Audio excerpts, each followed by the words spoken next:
नमस्कार दोस्तों, आप सभी का स्वागत है हमारे रैंकर्स टीम यूट्यूब चैनल पर। दोस्तों, आज हम लेकर आए हिस्ट्री की सेकंड क्लास और हमने इससे पहले फर्स्ट क्लास पे डिस्कस कर चुके हैं।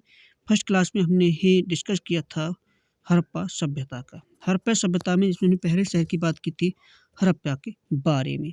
यदि आपने हमारी अभी तक पहली क्लास नहीं देखी है तो पहली क्लास के बारे में हम देख लीजिए, जिसमें हमारी चैनल पर पड़ी हुई है। चैनल का नाम है रैंकर्स टीम और उस पर जाइए। वहाँ जाने के पश्चात हमारी वीडियो जो है ज्योग्राफी, हिस्ट्री और पॉलिटी की ही क्लास बाय क्लास पड़ी हुई है। यदि आपने हमारे तभी तो चैनल सब्सक्राइब नहीं किया है तो हमारे चैनल को सब्सक्राइब कर लीजिए और यदि आपको हमारी वीडियो पसंद आए तो लाइक और शेयर दोनों करें। तो स्टार्ट करते हैं। सबसे पहले हमारा आज सेकंड शहर है, आज इसका नाम है मोहनजोदड़ो। चलो स्टार्ट करते हैं मोहनजोदड़ो। दोस्तों, मोहनजोदड़ो खोज किसने की थी? देखो, मोहनजोदड़ो खोज जो की थी वो की थी ही रखालदास बनर्जी ने। किसने की थी? रखालदास बनर्जी ने। लिखा हुआ है कि मोहनजोदड़ो की खोज रखालदास बनर्जी ने की थी। और कब की थी? 1922 में की थी। किस नदी के किनारे? सिंधु नदी के किनारे की थी। ये कहाँ पड़ता है? ये वर्तमान पाकिस्तान के लड़काना जिले में पड़ता है। दोस्तों, एक पॉइंट और विशेषकर याद रखना मोहनजोदड़ो के बारे में कि हम इसे मृतकों का टीला भी कहते हैं। मृतकों का टीला क्यों कहते हैं? क्योंकि यहाँ पर लाशों के ढेर मिले थे, इसीलिए इसे मृतकों का टीला भी कहा जाता है।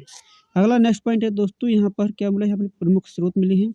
यह प्रमुख स्रोत कैसे मिले? पशुपतिनाथ की मूर्ति मिली थी, विशाल स्नानागार मिला था और विशाल अन्नागार भी मिले थे। यहाँ से कुआं भी मिले और चौड़ी सड़कों के साक्ष्य भी मिले थे, सूती वस्त्र के साक्ष्य भी मिले थे और नर्तकी की मूर्ति जो कांस्य धातु की बनी हुई थी और यहाँ तांबे के ढेर भी मिले थे। तो कैसे याद रखेंगे इसे? आप इसे इतने पॉइंट नहीं रख पाओगे, लेकिन मैं समझाता हूँ कैसे याद रखोगे। याद करने का सीधा तरीका है दोस्तों ऐसे कि सबसे पहले हम क्या करते हैं? पशुपतिनाथ की पूजा करते हैं। लेकिन पूजा करने के लिए आप स्नान करोगे। स्नान करने के पश्चात आप क्या करोगे? पशुपतिनाथ पूजा करोगे। पूजा करने कैसे करोगे? पहले स्नान करोगे, फिर पूजा करोगे पशुपतिनाथ की, फिर अन्नकार खाना खाओगे, फिर खाना खाने के बाद कुआं में जाओगे पानी पीने के लिए। पानी पीने के पश्चात आप चौड़ी-चौड़ी सड़कों से जाओगे और चौड़ी-चौड़ी सड़कों से जाने के पश्चात आप वहाँ पर क्या करोगे? सूती वस्त्र पहनोगे और वहाँ पर जाकर के फिर नर्तकी की मूर्ति जो है, वहाँ पर जाकर के ही आप उसकी पूजा करोगे। लेकिन नर्तकी की मूर्ति कैसे? ये दोस्तों पॉइंट ये वाला, ये पॉइंट यहाँ आना चाहिए। तो यहाँ पर आकर के आपकी पूरी क्या ट्रिक बन जाएगी। कैसे बन जाएगी? पहले स्नानागार करोगे, फिर अन्नागार करोगे और अन्नागार, ये अन्नागार जो दोस्तों ये अन्नागार है, ये भी पशुपतिनाथ के पास आना चाहिए। तब तक नहीं, जैसे स्नानागार करेंगे और फिर कुआँ से करेंगे, फिर चौड़ी-चौड़ी सड़कों से जाएँगे, सूती वस्त्र पहनेंगे और वस्त्र पहनने के पश्चात क्या करेंगे कि यहाँ पर हम पशुपतिनाथ की पूजा करेंगे जो कि नर्तकी की बनी हुई है और फिर उसके बजाय स्नान करेंगे, वो खाना खाएँगे अन्नागार का, यानी अन्नागार में। और अन्नागार में खाना खाने के पश्चात फिर हम क्या करेंगे? तांबे के ढेर पे जाके बैठ जाएँगे। ऐसे याद रखना है। तो याद करते हैं दोबारा, आपको भी समझ में नहीं आया होगा क्योंकि समझने में थोड़ा दिक्कत लगते हैं इस पॉइंटों को। सबसे पहले क्या करेंगे? पशुपतिनाथ की मूर्ति कहाँ मिलेगी? स्नानागार करेंगे, अन्नागार करेंगे, अन्नागार खाना खाएँगे तो कुआँ पे जाएँगे पानी पीने के लिए, फिर चौड़ी सड़कों से वहाँ से जाएँगे। जाने पश्चात वस्त्र पहनेंगे सूती वस्त्र के और नर्तकी की मूर्ति उठाएँगे और उसे तांबे के ढेर पर रख देंगे। ये होती है दूसरा पॉइंट इस ट्रिक के माध्यम से। आई होप कि आपको यहाँ से समझ में आया होगा। अब हम सेकंड पॉइंट की बात करते हैं कि सेकंड पॉइंट कौन-कौन से शहर थे। दोस्तों, सेकंड शहर है हमारा चन्हीद्रो। चन्हीद्रो की खोज किसने की थी? चन्हीद्रो की खोज की थी दोस्तों गोपाल दास मजूमदार ने। किसने की थी? गोपाल दास मजूमदार ने। आई होप कि आपको समझ में आया होगा कि किसने खोज की थी इसकी। गोपाल दास मजूमदार ने खोज की थी। किस नदी के किनारे की थी? सिंधु नदी के किनारे। ये नवाबशाह जो पाकिस्तान में पड़ता है, ये 3 शहर ही हमें हैं अभी ही वहीं मिले हैं जहाँ पर पता चला है पाकिस्तान में। एक चनोद्रो मिला था, मोहनजोदड़ो, हड़प्पा और एक पड़ता है सुतकांगो। तो हम अभी बात कर रहे हैं चनोद्रो की। चनोद्रो की खोज किसने की? गोपाल दास मजूमदार ने। किस नदी के किनारे? सिंधु नदी के किनारे की थी। आई होप कि आपको समझ में आया होगा कि इसकी खोज किसने की थी, किस नदी के किनारे की थी और कहाँ है वर्तमान में पाकिस्तान में। बात करते हैं क्या-क्या सोर्स मिली थी। यहाँ पर महिलाओं से संबंधित सारे के सारे सोर्स मिले थे। जैसे महिला क्या करती हैं कि महिलाएँ काजल लगाती हैं, लिपस्टिक लगाती हैं और एक अलंकृत ईंटें। विशेषकर एक पॉइंट याद रखना कि क्वेश्चन पूछ सकता है, ये बहुत ही इम्पोर्टेंट है कि अलंकृत ईंटें कहाँ मिली थी? अलंकृत ईंटें कहाँ मिली थी? तो अलंकृत ईंटें जो मिली थी दोस्तों, वो मिली थी ही कहाँ पर? चनोद्रो में। ये बहुत ही इम्पोर्टेंट पॉइंट है कि अगर क्वेश्चन पूछे कि अलंकृत ईंटें कहाँ मिली थी? अलंकृत ईंटें मिली थी वो हमें है चनहुद्र में मिली थी। तो चनहुद्र के 3 सोर्स हैं, काजल, लिपस्टिक और अलंकृत ईंटें। खोज गोपाल दास मजुमदार ने किस नदी के किनारे? सिंधु नदी के किनारे। आई होप कि आपको चनहुद्र के बारे में समझ में आया होगा। अब हम नेक्स्ट बात करते हैं चौथे शहर के बारे में कि चौथा शहर क्या मिला था। चौथा है सुतकांगडोर। सुतकांगडोर, इसकी खोज किसने की थी? दोस्तों, इसकी खोज ऑरेंजस्टाइन ने, एक ऑरेंजस्टाइन व्यक्ति थे, उन्होंने क्या किया? सुतकांगडोर की खोज की थी। कहाँ की थी? दशंग नदी के किनारे। ये सुतकांगडोर है दोस्तों, ये सुतकांगडोर जो है ना, ये एक सिंधु सभ्यता का सबसे पश्चिमी सिरा है। सबसे पश्चिमी सिरा कौन सा? सुतकांगडोर। किस नदी के किनारे पड़ता है? दशंग नदी के किनारे। लेकिन कहाँ पड़ता है? ये पाकिस्तान में। पाकिस्तान में 4 शहर हो गए। ये 4 शहर अभी तक सिंधु सभ्यता में बड़े-बड़े शहरों की रिसर्च हुई है, जिसे कहते हैं जानकारी। रिसर्च हुई है यानी जानकारी, खोज मिली है। आई होप कि आपको समझ में आया होगा। सुतकांगडोर की खोज किसने की? ऑरेंजस्टाइन ने। किस नदी के किनारे? दशंग नदी के किनारे। कहाँ पड़ता है? पाकिस्तान में। अब बात करते हैं कुछ मेन पॉइंट पे, जैसे मैंने अभी पहले भी आपको बता चुका हूँ कि ये क्या है? ये सिंधु सभ्यता का सबसे पश्चिमी सिरा है। मैंने बताया था कि पश्चिमी सिरा कौन सा सिंधु सभ्यता का सबसे बड़ा? सुतकांगडोर। यह सिंधु सभ्यता का सबसे छोटा पत्तन, जिसे कहते हैं बंदरगाह। क्या कहते हैं? बंदरगाह। सिंधु सभ्यता का ये सबसे छोटा बंदरगाह है, जहाँ जहाज आते थे, यहाँ से उनका क्या कहता है, यानी यहाँ से उनका व्यापार होता रहता था। और सबसे बड़ा सिंधु सभ्यता का जो स्थल है वो है दोस्तों लोथल। कौन सा है? लोथल। सिंधु सभ्यता का सबसे बड़ा पत्तन, जिसे कहते हैं बंदरगाह। तो सिंधु सभ्यता का सबसे छोटा बंदरगाह कौन सा हो गया? सुतकांगडोर। और सिंधु सभ्यता का पश्चिमी सिरा कौन सा हो गया? सुतकांगडोर। किस नदी के किनारे है दोस्तों? ये दशंग नदी के किनारे। किसने खोज की थी? ऑरेंजस्टाइन ने की थी। इसके प्रमुख स्रोत क्या हैं? यहाँ पर अस्थि से भरे बर्तन मिले हैं। जैसे हम आपने देखा होगा कि अभी भी जो अस्थियाँ होती हैं, उनमें एक कलश में भर के रख देती हैं और उन्हें यानी गंगा जल पे ले जाने के लिए रख देते हैं। तो उसी हिसाब से यहाँ पर क्या हुआ कि अस्थि से भरे कुछ बर्तन मिले थे। अगला पॉइंट हम बात करते हैं अब भारत के प्रमुख शहर। ये जो अब तक 4 शहर थे वो थे पाकिस्तान से, हड़प्पा, मोहनजोदड़ो और चनहुद्रो और सुतकांगडोर। मोहनजोदड़ो खोज किसने की? रखालदास बनर्जी ने। और हड़प्पा की खोज दयाराम साहनी ने की थी। और इसने सुतकांगडोर खोज किसने की थी? गोपाल दास मजुमदार ने। और सुतकांगडोर खोज किसने की थी? ऑरेंजस्टाइन ने। आई होप कि आपको ये चारों शहर समझ में आए होंगे। किस नदी के किनारे हैं, किसने खोज की थी, क्या क्या सोर्स मिले थे। अब हम बात करते हैं अपने ही भारत के प्रमुख शहरों के बारे में। तो सबसे पहले भारत के प्रमुख शहर कौन कौन से थे? देखो, भारत के एक शहर पड़ता है रंगपुर, ये गुजरात में पड़ता है। इसकी खोज इसकी खोज एस.आर. राव, ऑरेंजस्टाइन ने तो उसकी खोज की थी, उसकी सुतकांगडोर की ऑरेंजस्टाइन ने। लेकिन एस.आर. राव ने किसकी खोज की? रंगपुर की खोज की थी। यह यादर नदी के किनारे। किस नदी के किनारे? यादर नदी पड़ती है गुजरात में, उस नदी के किनारे रंगपुर पड़ता है, जो सिंधु सभ्यता का स्थल है। इसकी खोज एस.आर. राव ने की थी। यहाँ से जो साक्ष्य मिले हैं वो जौ और बाजरे के साक्ष्य मिले हैं। अगर क्वेश्चन पूछे कि सिंधु सभ्यता में जौ या बाजरे के साक्ष्य कहाँ मिले हैं, तो दोस्तों वो दोनों साक्ष्य मिले हैं वो रंगपुर से मिले हैं, जौ और बाजरे के। और दूसरा पॉइंट, एक विशेष महत्वपूर्ण पॉइंट है, यहाँ से धान की भूसी मिली ही है। तो धान की भूसी मिली होगी दोस्तों, यहाँ तो चावल के भी साक्ष्य मिले होंगे। आप लगा सकते हो कि जब धान की भूसी मिली है तो वहाँ चावल के साक्ष्य भी मिले होंगे। तो इसीलिए यहाँ 3 साक्ष्य मिले हैं, जौ के, बाजरे के और चावल के और धान की भूसी के। आई होप कि आपको समझ में आया होगा कि ही रंगपुर की खोज एस.आर. राव ने की थी। कहाँ पर की थी? यादरा नदी किनारे की थी। क्या क्या मिले? जौ, बाजरा, धान की भूसी और चावल। अब हम नेक्स्ट पॉइंट की बात करते हैं सुरकोर्ता कि सुरकोर्ता की खोज किसने की थी।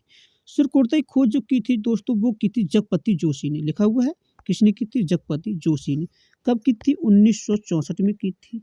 जगपति जोशी नाम के व्यक्ति थे, उन्होंने क्या किया? सुरकोर्ता की खोज की थी और 1964 में की थी। किस नदी के किनारे? एक नदी पड़ती है दोस्तों, सरस्वती नदी। सरस्वती नदी, ये सरस्वती नदी है। यहाँ पर जगपति जोशी नाम के व्यक्ति थे, 1964 में ये खुदाई कर रहे थे और यहाँ पर उन्हें एक शहर मिला था जिसे कहते हैं सुरकोटदा। सुरकोटदा की खोज जगपति जोशी ने की थी 1964 में। कहाँ की थी? सरस्वती नदी के किनारे। यहाँ जो प्रमुख सोर्स मिले थे दोस्तों, वो तराजू के पल्ले मिले थे और कलश सावधान मिले थे। क्या क्या मिले थे? कलश सावधान और तराजू के पल्ले मिले थे। इसे हम कहते हैं तराजू के सावधान। तराजू के पल्ले मिले थे और यहाँ से दोस्तों एक और मिला था कलश समाधान। क्या मिले थे? कलश समाधान। कलश समाधान भी मिले थे और यहाँ से तराजू के पलड़े भी कलश समाधान के यहाँ पर सोर्स मिले थे और क्या मिले? तराजू के पलड़े ही मिले थे। आई होप कि आपको समझ में आया होगा। सरकोटई खोज किसने की? जगपति जोशी ने की थी ही। और कब की? 1964 में की थी ही। किस नदी के किनारे? सरस्वती नदी के किनारे की थी। यह तराजू के पल्ले और कलश समाधान। कलश समाधान क्या होता है? आपको समझ में नहीं आ रहा होगी कलश समाधान क्या होता है। कलश समाधान वही होता है जो मैंने पिछले पॉइंट में बताया था। समाधान का मतलब कि यहाँ से एक अस्थियों के भरे हुए बर्तन, किसके? अस्थियों के भरे हुए बर्तन। जो अस्थियां होती हैं, जो हड्डियां होती हैं, उससे बोलते हैं कलश समाधान। आज कि आपको समझ में आया होगा कि कलश समाधान क्या होता है। सरकोटई की खोज किसने की? किस नदी के किनारे की थी ही? क्या क्या सोर्स मिले। अब हम बात करते हैं नेक्स्ट पॉइंट। तीसरा शहर है भारत की जिसे कहती हैं यानी सिंधु सभ्यता का सबसे बड़ा पत्तन या बंदरगाह। तो इसकी खोज जी दोस्तों सबसे पहले बात करते हैं लोथल। लोथल की खोज जो की दोस्तों वो की थी रंगनाथ राव ने। किसने की थी? रंगनाथ राव ने की थी ही। रंगनाथ राव ने की थी। कब की थी? ये 1955 में की थी। रंगनाथ राव क्या कर रहे थे? 1955 में ही एक नदी पड़ती है भोगवा। कौन सी? भोगवा नदी। और भोगवा नदी के किनारे क्या कर रहे थे? खोज कर रहे थे। तो वहां पर इन्हें एक शहर मिला लोथल, जो कि सिंधु सभ्यता का सबसे बड़ा बंदरगाह माना जाता है, जिसे डॉक यार्ड भी कहते हैं। जिसे डॉक यार्ड भी कहते हैं सिंधु सभ्यता की। इसकी खोज रंगनाथ राव ने की थी। किस नदी के किनारे? भगवा नदी के किनारे की थी। कब की? 1925 में की थी। कब की थी इसकी खोज? 1955 में। 25 बोल गया, 1955 में इसकी खोज की थी। ये सिंधु सभ्यता का सबसे बड़ा बंदरगाह है, या जिसे पत्तन भी बोलते हैं, या जिसे गोदीबारा भी बोलते हैं। और एक नया नाम निकला है जिसे बोलते हैं dockyard. Dockyard. Dockyard वही होता है, sorry dockyard. Dockyard कहते हैं कि जहां नावों का आवागमन हो सके, उसे बोलते हैं डॉक यार्ड। आई होप कि आपको समझ में आया होगा कि ही सिंधु सभ्यता का सबसे बड़ा है पत्तन, सबसे बड़ा बंदरगाह, सबसे बड़ा है गोदीबारा। कौन सा? लोथल। खोज किसने की थी इसकी? रंगनाथ राव ने। किस नदी के किनारे? भोगवा नदी के किनारे। कब की? 1955 में। यह क्या? सिंधु सभ्यता का सबसे बड़ा स्थल या बंदरगाह है। इसमें कि यहाँ से इसकी जो एक पॉइंट और रखना कि इसके दरवाजे हैं सड़क की तरफ ना खुल करके ही एक पतली सी गली होती थी, वहाँ खुले होते थे। और यहाँ पर हाथी के दांत भी मिले हैं। कैसे? मतलब जो आप समझ में नहीं आ रहा होगा कि सड़क के की तरफ ना खुल। जैसे मान लिया कि ये सड़क चल रही है चौड़ी, तो हमारे सभी के गेट इधर खुले होते हैं, इस हिसाब से खुले होते हैं सभी के गेट।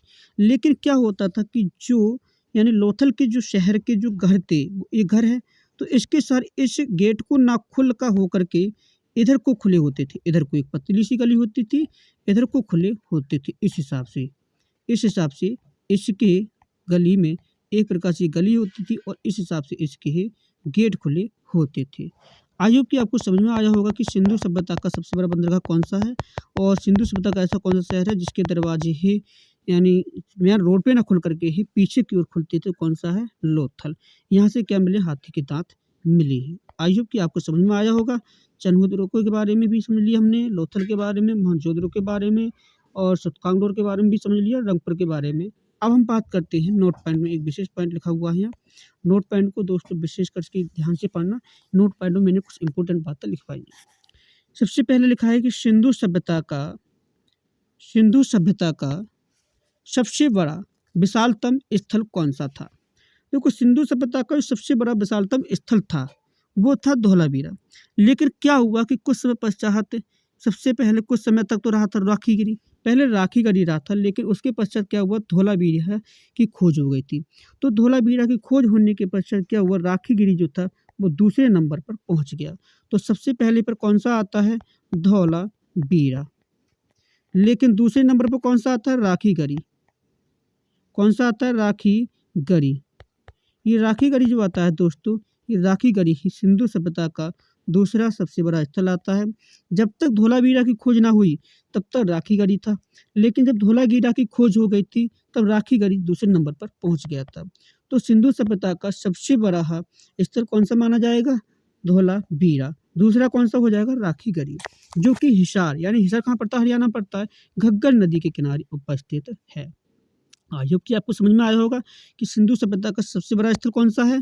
सिंधु सभ्यता का सबसे बड़ा स्थल धोलावीरा और दूसरा कौन सा, राखीगढ़ी। राखीगढ़ी कहाँ पड़ता है, ये घग्गर नदी किनारे पड़ता है। अब हम बात करते हैं रोपर। रोपर जो कि अभी वर्तमान में ही सतलुज नदी के किनारे उपस्थित है, जिसका दूसरा नाम है अभी वर्तमान में रूपनगर। रूपनगर को ही रोपर कहा जाता है। आई होप कि आपको समझ में आया होगा। अब बात कर रहे हैं कि खोज किसने की थी। इसकी खोज दोस्तों यज्ञदत्त शर्मा नाम के व्यक्ति थे। उन्होंने 1955 में इसकी खुदाई कर रहे थे और ये कहाँ पर है, सतलज नदी के किनारे। कहाँ है, सतलज नदी के किनारे। जो रूपनगर में जो नदी बह रही है वह सतलज नदी है और ये सतलज नदी ही जहाँ पर बह रही है, जो रूपनगर कहते हैं, वो रोपर नाम का एक शहर है जो किसका स्थल है, सिंधु सभ्यता का स्थल है। आई होप कि आपको समझ में आया होगा कि ही रोपर की खोज किसने की, जगदत्त शर्मा ने 1955 में की थी। किस नदी किनारे है रोपर, सतलज नदी किनारे। प्रमुख सोर्स की बात करती हैं कि यहाँ से क्या क्या सोर्स मिले। यहाँ से एक ही सोर्स मिला है, तांबे की कुल्हाड़ी। बहुत सारे सोर्स मिले थे लेकिन हमें इतना ही रखना इंपॉर्टेंट कि यहाँ से तांबे की कुल्हाड़ी मिली थी। क्वेश्चन पूछे कि तांबे की कुल्हाड़ी कहाँ से मिली थी, ही रोपर से मिली थी। आई होप कि आपको समझ में आया होगा कि रोपर से क्या क्या मिले थे, इसकी खोज किसने की थी। अब नेक्स्ट पॉइंट करते हैं बनवाली के बारे में। बनवाली से क्या क्या सोर्स मिले थे, इसकी खोज किसने की थी।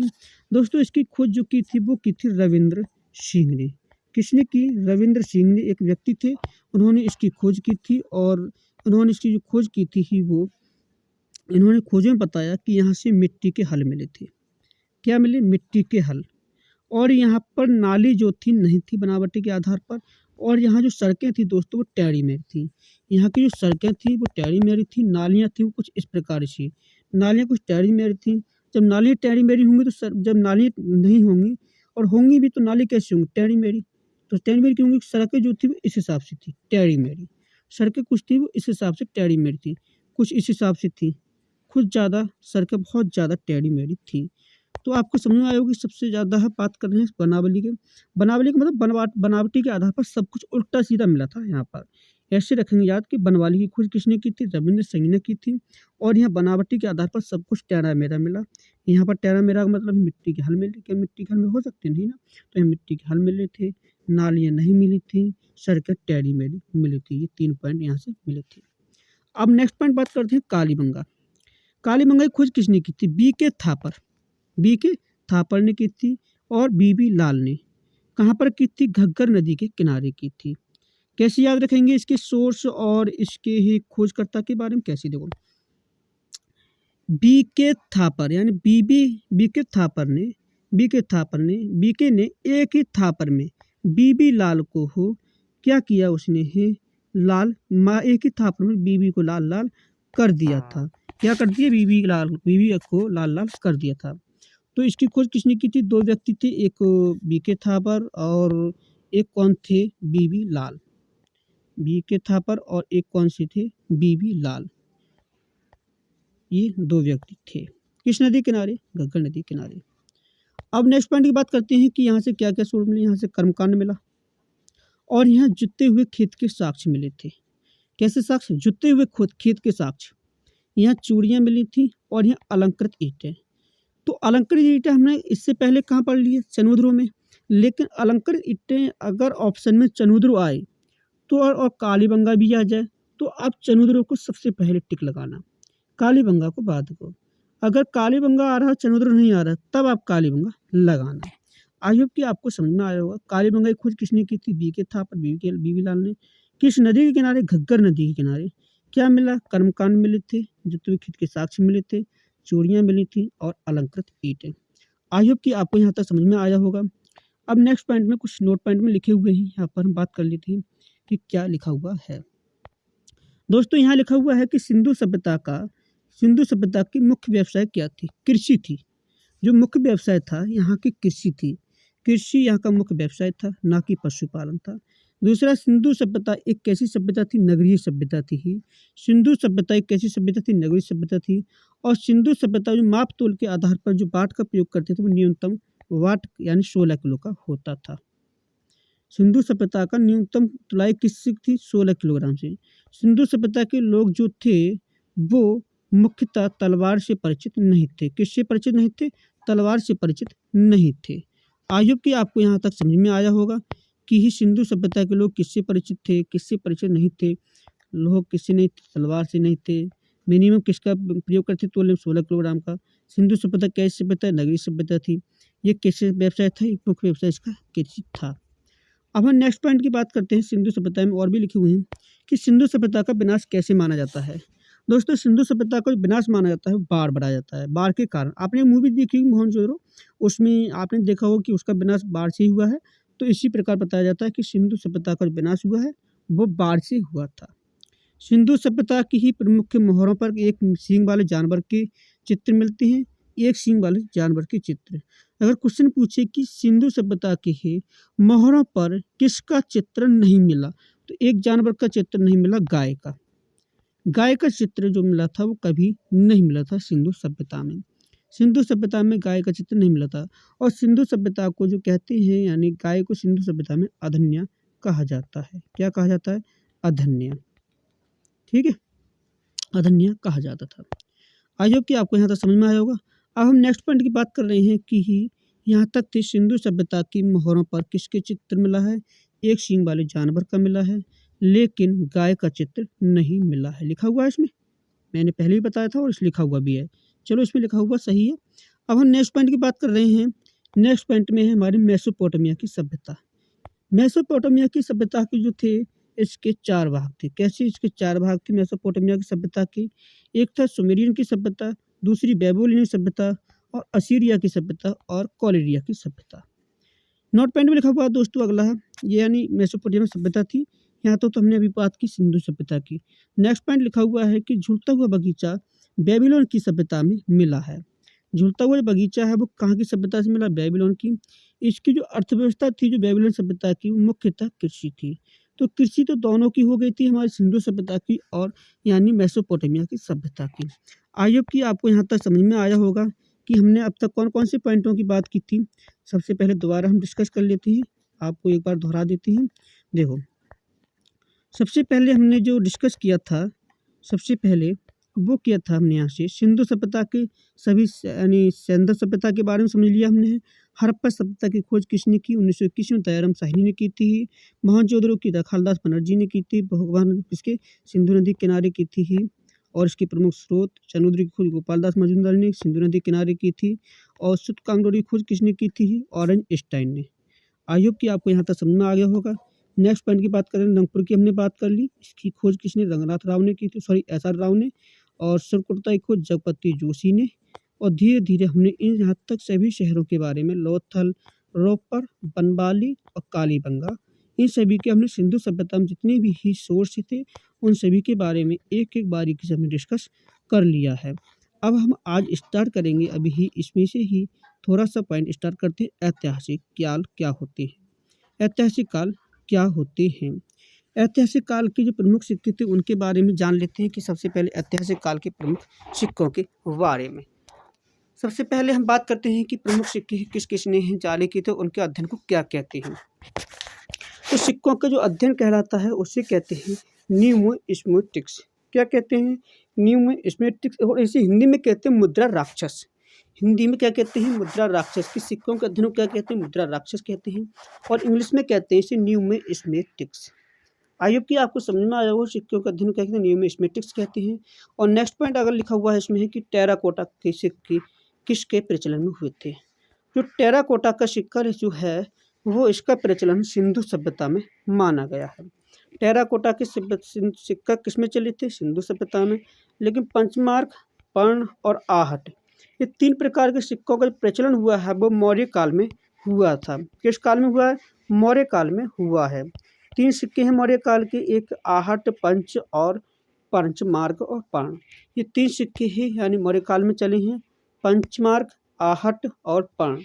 नेक्स्ट पॉइंट लिखा हुआ सोने के सिक्के हैं किसने चालू किए थे? सोने के सिक्के सबसे पहले है यूनानी शासकों ने ही स्टार्ट किए थे। लेकिन सर्वाधिक सोने के सिक्के जो शुरू किए थे वो कुषाण वंशों ने। कुषाण वंशों ने 2 सिक्के चलाए थे, एक तांबे के सिक्के और सोने के सिक्के। यानी इससे पहले सोने के सिक्के जो शुरू किए थे वो यूनानी कालों ने किए थे, जिन्हें कहते हैं हिंद यूनानी काल। हिंद यूनानी काल। लेकिन उसके पश्चात कौन आए थे? कुषाणों ने सर्वाधिक सोने के सिक्के जारी किए थे। तो यहाँ तक हम सबसे पहले बात करते हैं कि सिक्कों का अध्ययन न्यूमिस्मेटिक्स। और टेराकोटा सिक्का सिंधु सभ्यता काल में। पंचमार्क और पर्ण और आहट सिक्के किस किस काल में चले थे? मौर्य काल में। सोने के सिक्के यूनानियों ने चलाए थे। सर्वाधिक सोने के सिक्के कुषाण वंशों ने। आई होप कि आपको यहाँ तक समझ में आया होगा। हम बात करते हैं नेक्स्ट पॉइंट में। नेक्स्ट पॉइंट में लिखा हुआ है कि अशुद्ध सोने के सिक्के किसने जारी किए? अशुद्ध सोने के सिक्के जारी किए थे वो किए हैं प्रचलन काल यानी गुप्त काल में। गुप्त काल में क्यों हुए थे अशुद्ध सोने के सिक्के? क्योंकि गुप्त काल में सबसे ज़्यादा सोने के सिक्के चलाने के साथ साथ चांदी के सिक्के भी चलाए गए थे। लेकिन क्या हुआ कि इसमें अशुद्ध सिक्के इसलिए हो गए कि इन्होंने अधिकतर जितना भी था सबसे ज़्यादा सोने के सिक्के चालू कर दिए थे। तो क्या हुआ, जगह जगह जो सोनार थे वो भी नकली सोने के सिक्के ज़्यादा चलाने लगे तो इसीलिए इसमें क्या हुआ, अशुद्ध सोने के सिक्के सबसे ज़्यादा गुप्त काल में चलाए गए थे। इस काल में क्या हुआ, फिर इस काल में है चांदी के सिक्के चलाए थे। किसने चलाए थे इस काल में? चांदी के सिक्के जो चलाए थे वो चंद्रगुप्त ने चलाए थे। किसने चलाए? चंद्रगुप्त ने। चंद्रगुप्त एक द्वितीय नाम का एक व्यक्ति था जिसने है ये चांदी के सिक्के चलाए थे। आई होप कि आपको यहाँ तक समझ में आया होगा कि ये अशुद्ध सोने के सिक्के किसने चलाए थे? गुप्त काल में चलाए गए थे। चांदी के सिक्के किसने चलाए थे? चंद्रगुप्त द्वितीय ने चलाए थे। मयूर सिक्के किसने चलाए थे? मयूर सिक्के चलाए थे दोस्तों वो गुप्त काल में है समुद्रगुप्त द्वारा चलाए गए थे। किसने? गुप्त काल में समुद्रगुप्त द्वारा चलाए गए थे। आई होप कि आपको यहाँ तक समझ में आया होगा कि मयूर सिक्के किसने चलाए थे? गुप्त काल में। किसने है? समुद्रगुप्त ने चलाए थे। और शीशे के सिक्के चलाए थे वो सातवाहन ने चलाए थे। सातवाहन ने कैसे याद करेंगे? सातवाहन ने कौन से सिक्के चलाए? जैसे इस हिसाब से सातवाहन शासकों ने किस सिक्के चलाए थे? शीशे के। तो सात से सातवाहन, सात से सिक्के, शीशे के। सात से सातवाहन, सात से शीशे के सिक्के किसने चलाए थे? सातवाहन शासकों ने। अब हम बात करते हैं कि किसने चलाए शुरू से। सबसे पहले टेराकोटा के सिक्के किसने चलाए थे? टेराकोटा सिक्का सिंधु सभ्यता में। पंचमार्क पर आहट सिक्का किसने चलाए थे? मौर्य काल में। सोने के सिक्के किसने चलाए थे? यूनानी शासकों ने। सर्वाधिक सोने के सिक्के कुषाणों ने। और अशुद्ध सोने के सिक्के किसने चलाए थे? अशुद्ध सोने के गुप्त काल में चलाए गए थे। किसने चलाए थे? स्कंदगुप्त ने। अशुद्ध सोने के सिक्के चलाए गए थे स्कंदगुप्त के शासन काल में चलाए गए थे। चांदी के सिक्के किसने चलाए थे? चांदी के सिक्के जो चलाए थे दोस्तों वो चलाए थे किसने? चंद्रगुप्त द्वितीय ने। अब हम नेक्स्ट पॉइंट की बात करते हैं। मयूर सिक्के किसने चलाए थे? मयूर सिक्के जो चलाए थे वो चलाए थे दोस्तों हो किसने है? समुद्रगुप्त ने चलाए थे। शीशे के सिक्के सातवाहन शासकों ने। चमड़े के सिक्के किसने चलाए थे? चमड़े के सिक्के चलाए गए थे दोस्तों मुगल काल में हुमायूं के शासन में। एक शहाबुद्दीन नाम का एक मछुआरा था, उसने एक दिन के लिए शासन बना था और एक दिन के शासन के चक्र में है उसने क्या किया कि चमड़े के सिक्के चलाए थे। तो चमड़े के सिक्के किसने चलाए थे? या तो शहाबुद्दीन है तो शहाबुद्दीन लिखना और अन्यथा लिखना है मुगल काल में किसने? हुमायूं के शासन में चलाए गए थे। असरफी और रुपये सिक्के किसने चलाए थे?